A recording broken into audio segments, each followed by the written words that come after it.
Welcome to our podcast called The 3-Minute Reel, brought to you by AIM Higher in Education Incorporated. This particular series is called Real Talk on Education. I'm your host, Raketa Thomas. My name is Bishop Todd Fulton. I'm the senior pastor at Mount Moriah Outreach Center. I am also the social justice chair for the Ministers Conference of Winston-Salem and vicinity, and I am also a community activist. What changes have you seen in your congregation? You said you're a pastor in your congregation during the pandemic. I've seen isolation, so a big change in how we interact with each other and a big change in how we interact with our community. Positive side to that, is that faith has increased among my congregation.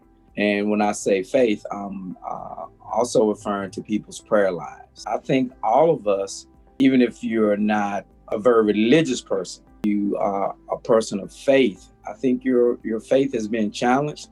And I think you have more time praying that this pandemic will be over. So our prayer life has increased because we're praying, hey, please let this pandemic be over. I think at this point, because all of us can say that we either know someone directly or indirectly who's been affected by COVID.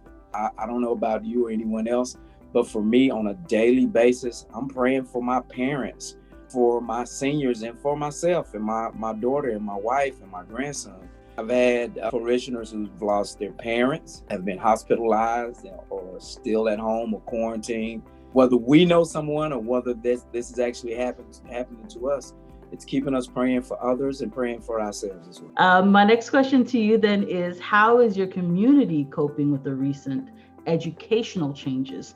My daughter is a middle school teacher. She's an educator. My grandson, this is his first year in school. I watched him one day with something as simple as an athletic class. What does gym look like? First graders. I watched my grandson ball up pieces of paper. This is creative, but there's going to be a backlash to this. He balls up paper, he makes a ball out of it, and he's shooting that paper into a trash can. He and his classmates are doing that online. He's 5 years old, so his teacher's asking him questions. He's having to mute or unmute himself or trying to answer questions. He's 5, but he's having to deal with all of this technology. You know, 1 minute they're talking about going back to schools, and then the numbers spike, and then you have to close school down again. So it's an educational roller coaster, and it's very challenging. It's very stressful. I can't imagine having to function in this way that my daughter and grandson are having to do. And my last question to you is, what's the most important thing we can do for ourselves at this time? Create an environment of meditation for ourselves. Now is a great time to revisit your library and read those books. Trying to create something where you can work on a daily basis is challenging, but I think it's the thing that's going to keep us sane. As I said, if you didn't have a prayer life before COVID will definitely give you one. So this is a beautiful time now that you can't go into a sanctuary, is to connect with nature. Connecting with nature, whether it's for a walk in the woods or whether it's spending time, it's getting a little cold now to be in the creek.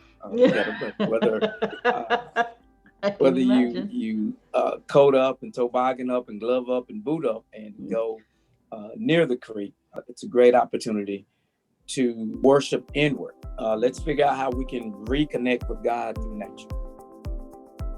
Thank you for listening to our podcast, The 3-Minute Reel. We hope you enjoyed it and that you'll come back and hear the next one. This podcast has been brought to you by AIM Higher in Education Incorporated, where we focus on education for success.